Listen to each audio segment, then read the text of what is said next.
ও দয়ার মালিক, তোমার গোলামের কোন কারণে তুমি বেজার হয়েছ? হেদায়েতের দরজায় ফিরাইয়া দাও রে মালিক। ও আল্লাহ, তুমি আমাদের আর কত কাঁদাইবা? দয়া করে আমাদের শায়েখের ফিরাইয়া দাও। কান্না করতে করতে শিবলি আর জুনায়েদের কাফেলা অনেক দূর যখন চলে গেছেন, হঠাৎ শিবলি বলেন, আমরা কান্না করতে করতে যাচ্ছি, রাস্তা সামনে অনেক দূর, হঠাৎ করে তাকায় দেখি সামনের রাস্তার পাশে একটা পানির কূপ।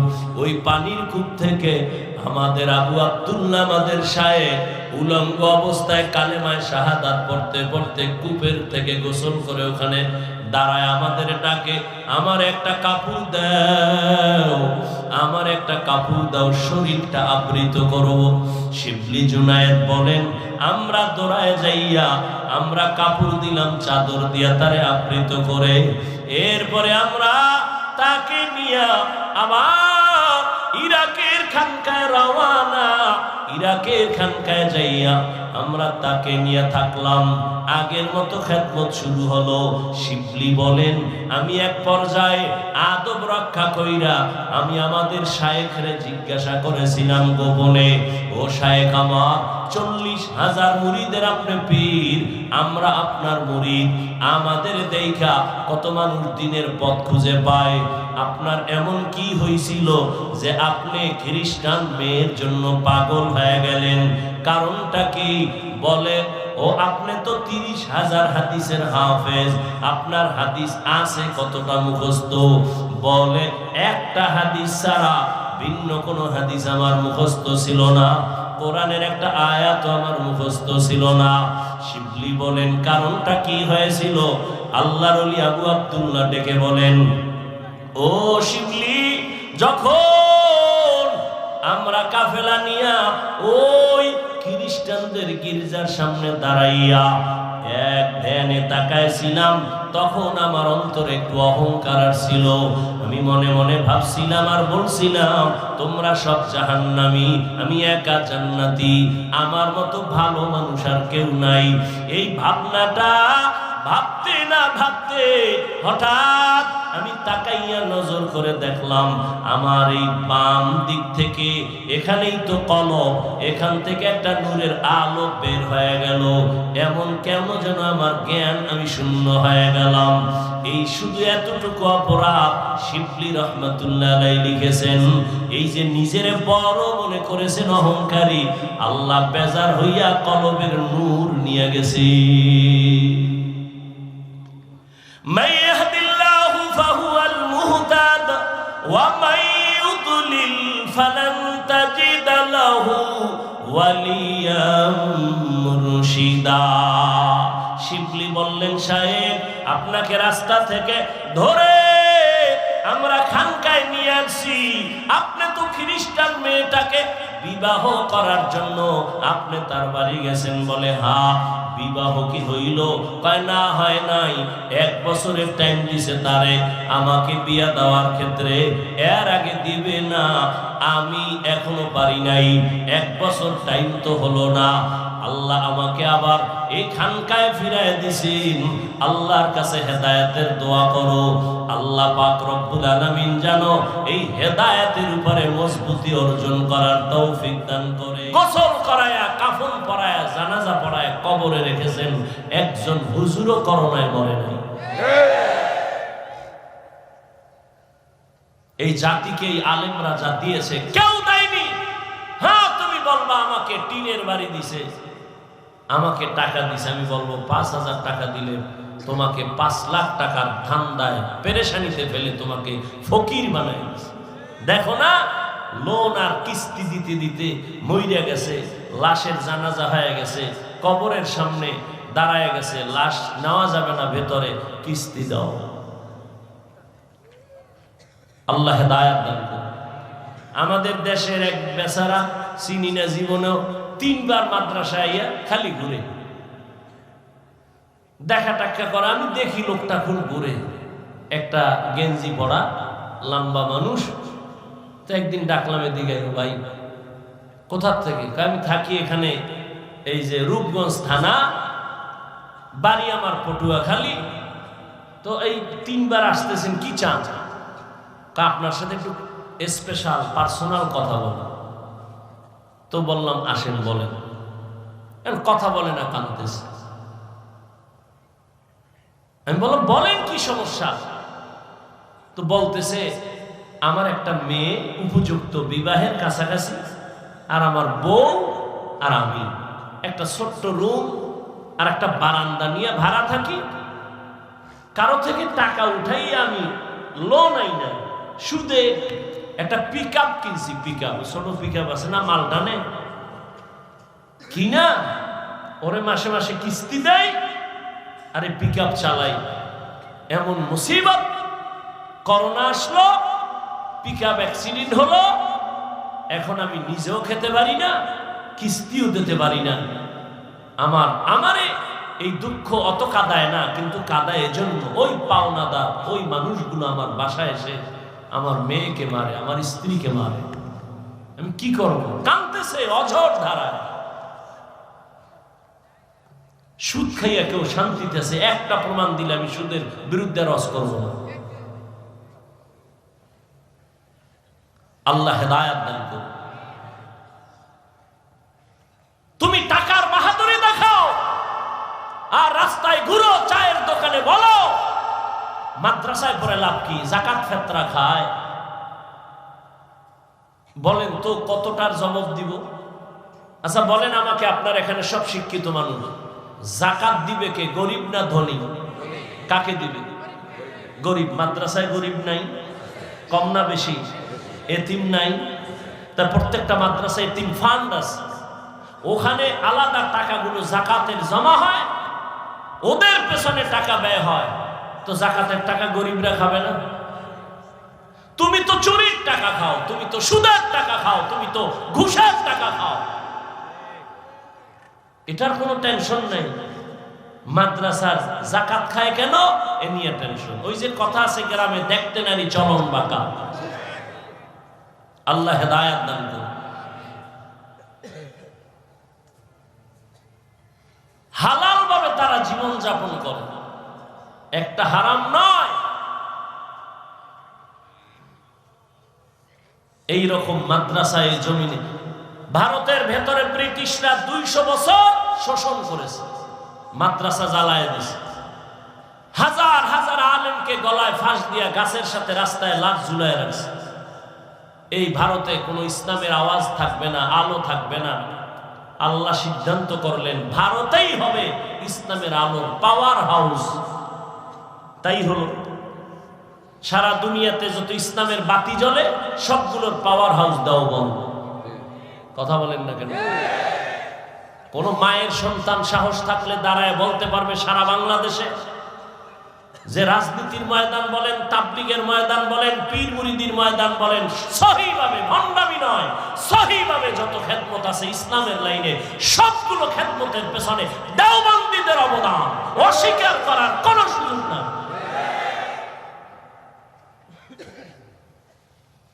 আল্লাহ হেদায়াত দান করুন। কওমি মাদ্রাসা কমছে না বাড়ছে? চরমোনাই কমতেছে না বাড়তেছে? এর কারণ কি? একটাই কারণ, বিরোধিতা করা। বিরোধিতা করছে এই জন্য কওমি মাদ্রাসা বেড়ে গেছে। বিরোধিতা করার কারণে চরমোনাই বাড়তেছে। কথা ঠিক না? বিরোধিতা করার কারণে তাবলীগের খেদমত কমছে না বাড়ছে? দুই দল হইয়া আরো পাল্লা দেয়, কে কার আগে আগায় যাবে। বাকি কিছুটা ওই যে অহংকারের বয়ান করতেছি, ঝামেলা সেখানে। আল্লাহ সবাইকে বিনয়ী হওয়ার তৌফিক দান করেন। দেখেন তো দিন শেষে তো ইসলামেরই বদনাম। কি ভাই, দিন শেষে তো আমাকে ইসলামের বদনাম। একটা মানুষ যদি চিন্তা করে যে না কিছু হোক বা না হোক ইসলামের বদনাম হতে দিব না, তাহলে আর কোনোদিন ঝগড়া থাকে? আল্লাহ সবার মধ্যে বিনয়ী হওয়ার তৌফিক দান করেন। বয়ান শেষ করে দিব, আর 2-4 মিনিট হবে না? আল্লাহ সবাইকে কবুল করে। ঘটনাটা কোথায় রাখছি গেছেন? হ্যাঁ, রাজি হয়ে গেছে। 1 বছর কি রাখতে হবে? জঙ্গলে শুকর, পাগড়ি ফালাইয়া দিছে, জামা ফালাইয়া দিছে, শার্ট প্যান্ট টাই ক্যাপ লাগাইয়া লাঠি একটা হাতে নিয়ে জঙ্গলে যায়, শুকরের রাখাল হয়ে সারাদিন থাকে। 1 মাস, 2 মাস, 3 মাস, 4 মাস, 6 মাসের উপরে ইরাকের সেই খানকা থেকে জুনায়েদ আর শিবলির কাফেলা আবার রওনা। আমাগো শায়েখের খবর কি? তারা যে কোনদিন এটা কারোর বলেও নাই, ওই খানকায় যায় কাঁদতেছে, আল্লাহ যাদের দ্বারা দিন পাইলাম তাকে তুমি দিনের দিকে ফিরায় দাও। আর আপনি কি করতেন? বয়ান কইরা নামার আগে ফেসবুক নামতে পারি না, এর মধ্যে গরম হয়ে গেছে পুরো দেশ। কি এহেন দিয়ে একজন ইনজেকশন মেরে দিছে, দিয়া সে মনে করে আমি কামিয়াব। আল্লাহ হেদায়েত দান করুন। আলেম ওলামাদের বদনাম যারা লেখে, যা বলে, সে যে লাইনের আলেম হোক, মূলত শেষ সময় যে হিসাব হয় ইসলামের বদনাম। অতএব এই দিক নিয়ত করে চিন্তা করে এরপরও যারা বিরোধিতা করে, আমি সারা বাংলাদেশে বলি, এরা মা বাবার সুন্দর আদরের সন্তান না, অভিশপ্ত সন্তান। আল্লাহর বান্দা 1 বছরের নিয়তে শুকর রাখতেছে, আর ওইদিকে জুনায়েদের কাফেলা রওনা হয়ে গেছে। আমাদের শায়েখের কি খবর? বিশাল কাফেলা নিয়া ওই খ্রিস্টান পাড়ায় এসা খবর নিতেছে, আমাদের আবু আব্দুল্লাহ পীর সাহেবের আপনারা চিনেননি? কেউ বলে চিনি, তবে তারে দেখি নাই। ঘুরতে ঘুরতে ঘুরতে ঘুরতে একজন থেকে খবর জানলো, তিনি জঙ্গলে এক বুড়া মানুষ, সাদা দাড়িওয়ালা, মাথায় ক্যাপ লাগানো, প্যান্ট শার্ট লাগানো, জঙ্গলে শুকরের রাখাল হয়ে কাজ করে।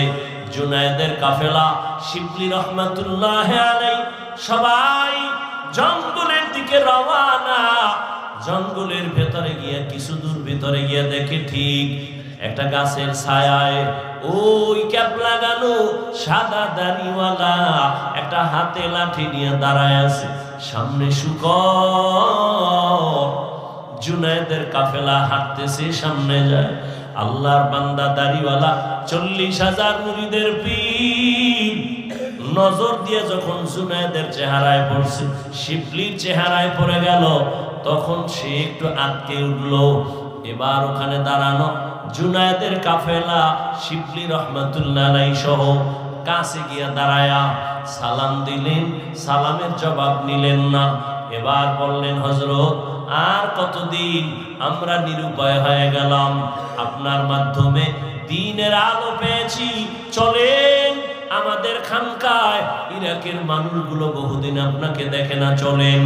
এইভাবে বলতে বলতে শুনে না, না যাও যাও, আমি 1 বছর পর এখান থেকে যাব। এবার কান্না শুরু হয়ে গেল। কিতাবের মধ্যে লেখে এমন কান্না শুরু হয়ে গেল জুনায়েদের কাফেলা, এই পরিমাণ কান্নার আওয়াজ, শুকরগুলো চোখের পানি ছেড়ে কাঁদতেছে, গাছের জঙ্গলের পাতা থেকে পানি ঝরতেছে। এটা আল্লাহ তাআলার কুদরতের খেলা। আল্লাহ তাআলা দুনিয়ার মানুষের দৃষ্টান্ত দেখাইবে হেদায়েতের কারণ। আল্লাহর বান্দাদের এত কান্না, এত কান্না, এত কান্না, আবু আব্দুল্লাহর দিলটা নরম হয় না। শুকর কান্না অবস্থা, গাছের পাতা নরম হয়ে গেছে, কিন্তু আবু আব্দুল্লাহর চোখ নরম হয় না, দিল নরম হয় না। তারা নিরুপায় হয়, এবারও যাবে যাবে ভাব, পা জড়ায় ধরে কান্দে, ও আমাদের শায়েখ আর কয়দিন, আল্লাহর ওয়াস্তে চলেন আমাদের ইরাকের খানকা, কে শুনবে তার কথা? বলে যাও যাও, আমি যাব না। অনেক দূর আগাইয়া জুনায়েদের কাফেলা দীর্ঘ সময় থাকলেন, কান্না করলেন। এর এরপরও তার দিল নরম হয় না। পরিশেষে তারা এবারও নিরুপায় হইয়া ইরাকের রাস্তায় রওনা হয়ে গেছে। শিবলি রহমাতুল্লাহ আলাইহি বলেন, আমরা কান্না থামাই না, রাস্তা দিয়া যাই আর খোলা আকাশে মালিকের দিকে হাত উঁচু করে কান্না করি। জুনায়েদের কান্না, আমি শিবলির কান্না, পুরা কাফেলার কান্না চলে। ও দয়ার মালিক, তোমার গোলামের কোন কারণে তুমি বেজার হয়েছ? হেদায়েতের দরজায় ফিরাইয়া দাও রে মালিক। ও আল্লাহ, তুমি আমাদের আর কত কাঁদাইবা? দয়া করে আমাদের শায়েখের ফিরাইয়া দাও। কান্না করতে করতে শিবলি আর জুনায়েদের কাফেলা অনেক দূর যখন চলে গেছেন, হঠাৎ শিবলি বলেন, আমরা কান্না করতে করতে যাচ্ছি, রাস্তা সামনে অনেক দূর। হঠাৎ করে তাকায় দেখি সামনের রাস্তার পাশে একটা পানির কূপ। ওই পানির কূপ থেকে আমাদের আবু আব্দুল্লাহ আমাদের শায়েখ উলঙ্গ অবস্থায় কালেমায়ে শাহাদাত পড়তে পড়তে কূপের থেকে গোসল করে ওখানে দাঁড়ায় আমাদের ডাকে, আমার একটা কাপড় দাও, আমার একটা কাপড় দাও, শরীরটা আবৃত করো। শিবলি জুনায়েদ বলেন, আমরা দৌড়ায় যাইয়া আমরা কাপড় দিলাম, চাদর দিয়া তারে আবৃত করে। এরপরে আমরা তাকে নিয়ে আবার ইরাকের খানকায় রওয়ানা। ইরাকের খানকায় যাইয়া আমরা তাকে নিয়ে থাকলাম। আগের মতো খেদমত শুরু হলো। শিবলি বলেন, আমি এক পর্যায়ে আদব রক্ষা কইরা আমি আমাদের শায়েখরে জিজ্ঞাসা করেছিলাম গোপনে, ও শায়েখ আমার, 40,000 মুরিদের আপনি পীর, আমরা আপনার মুরিদ, আমাদের দেখা কত মানুষ দিনের পথ খুঁজে পায়, আপনার এমন কি হয়েছিল যে আপনি খ্রিস্টান মেয়ের জন্য পাগল হয়ে গেলেন? কারণটা কি? বলে, ও আপনি তো 30,000 হাদিসের হাফেজ, আপনার হাদিস আছে কতটা মুখস্থ? বলে, একটা হাদিস ছাড়া ভিন্ন কোনো হাদিস আমার মুখস্থ ছিল না, কোরআনের একটা আয়াত আমার মুখস্থ ছিল না। শিবলি বলেন, কারণটা কি হয়েছিল? আল্লাহর ওলি আবু আব্দুল্লাহ ডেকে বলেন, ও শিবলি, যখন আমরা কাফেলা নিয়া ওই খ্রিস্টানদের গির্জার সামনে দাঁড়াইয়া এক ধ্যানে তাকাইছিলাম, তখন আমার অন্তরে একটু অহংকার ছিল। আমি মনে মনে ভাবছিলাম আর বলছিলাম, তোমরা সব জাহান্নামী, আমি একা জান্নাতি, আমার মতো ভালো মানুষ আর কেউ নাই। এই ভাবনাটা ভাবতে না ভাবতে হঠাৎ আমি তাকাইয়া নজর করে দেখলাম, আমার এই বাম দিক থেকে, এখানেই তো কলব, এখান থেকে একটা নূরের আলো বের হয়ে গেল। এমন কেমন যেন আমার জ্ঞান, আমি শূন্য হয়ে গেলাম।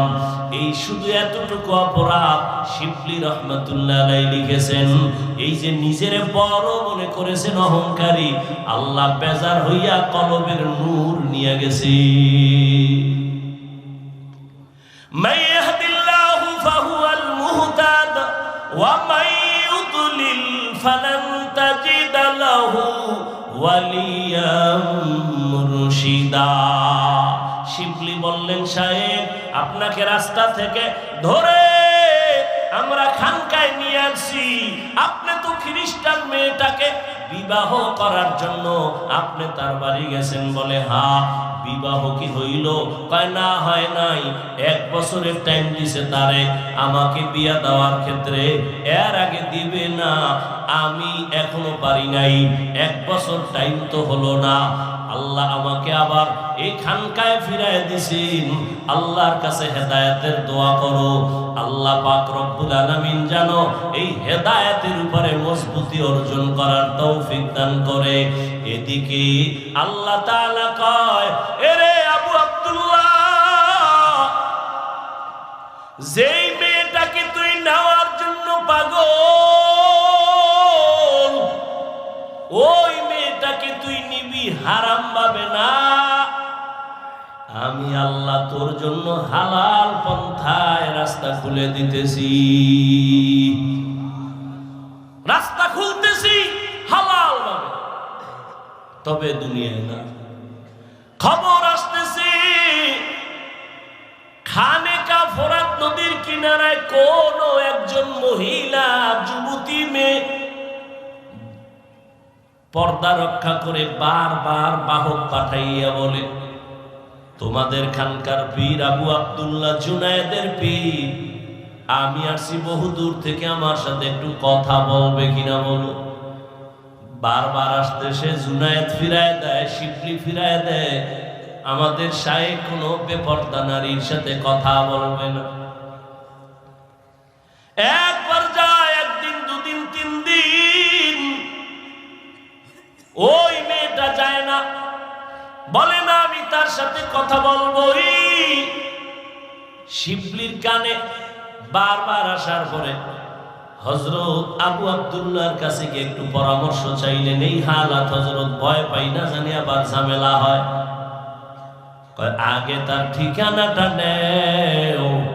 ঠিকানা যখন নিয়ে আসছে তখন দেখে যেই মেয়েটারে বিয়া করার জন্য মদিনার পোশাক ফালাইছি, ওই খ্রিস্টান মেয়েটা তার খানকার ওই দূরে দাঁড়ায়া কথা বলার অপেক্ষায় আছে। মেয়েটা প্রস্তাব দিয়েছে, হযরত যদি বেয়াদবি না নেন, আমি নতুন ভাবে তার কাছে কালেমা পড়ে মুসলমান হতে চাই। এরে পর্দার আড়ালের আম্মা জান, ধন্য আপনাদের জীবন। আপনারা তো নবীদের মায়ের মতো মা, সাহাবায়ে কেরামদের মায়ের মতো মা। এত নেয়ামত আল্লাহ আপনাদের দান করেছেন। এই দুনিয়ায় যত ভালো সন্তান আছে আপনাদের অবদান। এরে আম্মা জান, আপনারা তো খাদিজা রাদিয়াল্লাহু তাআলা আনহার মতো নারী, ফাতেমা রাদিয়াল্লাহু তাআলা আনহার মতো নারী, খাদিজা রাদিয়াল্লাহু তাআলা আনহার মতো নারী। আপনারা তো ইসমাঈল নবীর মা হাজরা আলাইহিস সালামের মতো নারী। আপনারা তো ঈসা নবীর মা মারইয়াম আলাইহিস সালামের মতো নারী। এরে আম্মা জান, এই দুনিয়ায় আল্লাহর বড় দুশমন ফেরাউন, তার স্ত্রীর নাম কি জানেননি? আসিয়া। ওই আসিয়া এত বড় বেঈমানের ঘরে থাইকাও আল্লাহর পেয়ারা হয়ে গেলেন। রহমতের নবী বলেন, কিয়ামতের দিন জান্নাতে আসিয়ার সাথে আমার বিবাহের ব্যবস্থা হয়ে যাবে। এরে আম্মা জানেরা, হেদায়েতের মালিক আমার আল্লাহ। আল্লাহ সন্তান দিয়েছেন, একটা সন্তানকে কি পারলেন না আদর্শওয়ালা বানাবেন? আমি আপনাদের একবারও বলি নাই, বলবো না যে ছেলেটারে আপনি হুজুর বানায় দেন, ডাক্তার বানাইলে জাহান্নামে যাবেন, বলবো না। বরং আপনার ছেলেকে ডাক্তার বানান, ইঞ্জিনিয়ার বানান, প্রফেসর বানান, জানি না, তবে আমার দাবি বেয়াদব বানাবেন না। আদর্শ ডাক্তার হবে, ধন্য হবে আপনার জীবন। আদর্শ ইঞ্জিনিয়ার বানাবেন। কোনদিন যেন আপনার সন্তান মা বাবার সাথে অন্যায় করে না, আলেমের সাথে বেয়াদবি না করে, পীর মাশায়েখের সাথে কখনো যেন বেয়াদবি না করে, শিক্ষকের সাথে যেন বেয়াদবি না করে। আল্লাহর বান্দি যখন প্রস্তাব দিল, আমি তার হাতে মুসলমান হতে চাই, আল্লাহর ওলি ফিরায় দেওয়ার তো কোনো সুযোগ নাই। একজন বিধর্মী যদি জান্নাতের পথে যেতে চায়, তাকে বাধা দেওয়া যাবে না। তবে তারে আগে জিগাও, আমার খানকার ঠিকানা পাইল কেমনে? মেয়েটারে ডাকলো, জিজ্ঞাসা করা হলো, এ আল্লাহর বান্দি, তোমার বাড়ি বহু দূর, তুমি এখানে কেমন করে আসছো?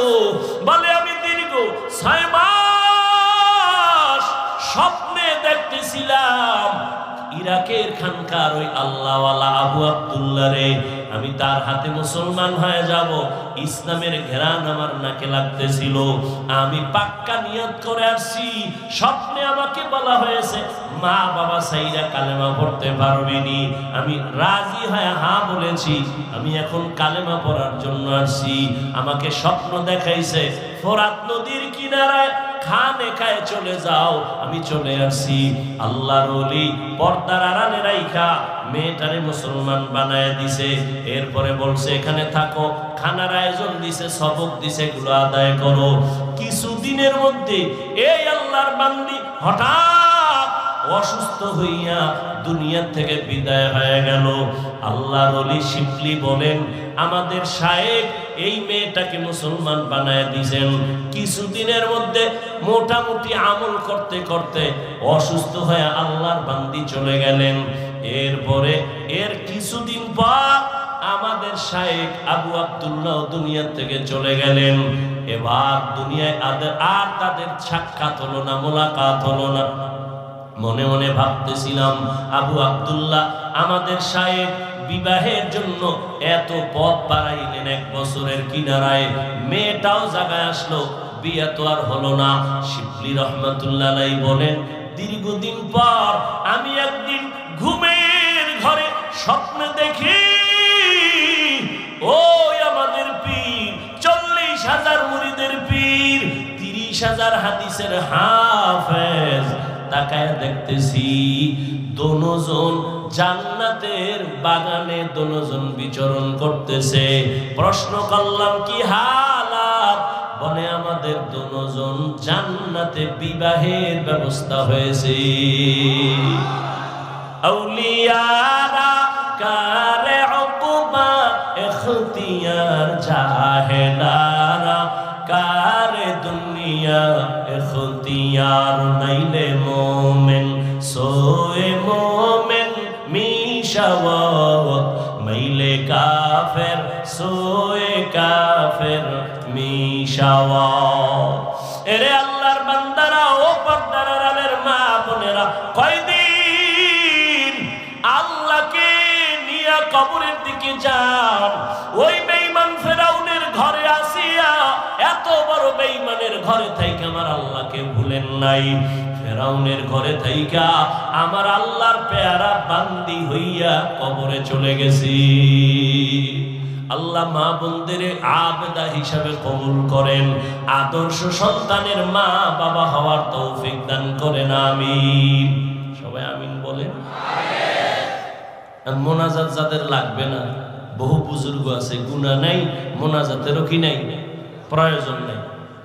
অথচ যাদের গুনাহ আছে তারা চিন্তা করবে, এই মজলিস আমি আগামী বছর পাবো কিনা, হায়াত আমার থাকবে কিনা। আজকে পাইলাম, মা বাবার জন্য একটু দোয়া করে যায়। কি মা বাবার জন্য দোয়া করে যাবেন? মিথ্যা বললেন না, সত্য বলেন, যাবেন? মা বাবার জন্য কি একটু দোয়ার প্রয়োজন আছে? কারা কারা যাবেন দোয়া করে? আল্লাহ সবাইকে কবুল করে। মা বাবার দোয়া আপনি একা একা করবেন, কবুল হওয়ার গ্যারান্টি আছে? কিন্তু এই মজলিসে যদি করেন, একজনেরটা কবুল হলে সবারটা কবুল হয়ে যাবে। এই দোয়া শরীক হবেন না চলে যাবেন? বলেন সবাই। আল্লাহ সবাইকে কবুল করে। যে মা বাবার এই দোয়ার সুযোগ পেয়েও দোয়ায় শরীক হবে না, তাদের কপাল ভালো কিনা আল্লাহ ভালো জানেন। আল্লাহ সবাইকে মাফ করেন। আমি আপনাদেরকে নিয়ে দোয়া করব। গভীর রাত, ওই রাত যেই রাতের অংশে আমার আল্লাহ প্রথম আসমানে এসে তার বান্দাকে ডাকেন, রহমতের দরজা সব খোলা, আল্লাহর কাছে কলিজা ভরে নিজের জন্য, দেশের জন্য, ব্যবসার জন্য, চাকরির সমস্যার জন্য, মা বাবার জন্য কলিজা ভরে দোয়া করব। সন্তানদের জন্য রাজি আছেন তো ইনশাআল্লাহ? দোয়া করার আগে ইস্তেগফারের আমল, মোহাব্বতে সবাই একটু ইস্তেগফার করেন। আস্তাগফিরুল্লাহ, আস্তাগফিরুল্লাহ, আস্তাগফিরুল্লাহ। দোয়ার আগে মাত্র 5 মিনিট টাইম সুন্নাত হিসাবে, আমি জুমার নামাজের আগেও বলেছিলাম, দান করা এটাও রাসূলের সুন্নাত, দান চাওয়াও সুন্নাত। আল্লাহ যদি রাস্তা বন্ধ করে দিতেন, কোটি কোটি মানুষ জান্নাতে যাওয়ার পথ পাইত। আপনি আলেম হইতে পারেন নাই, জান্নাতে যাবেন কিভাবে? বলে আলেমকে মুহাব্বত করো, সহযোগিতা করো। তো এই রাস্তাও যদি খোলা থাকে,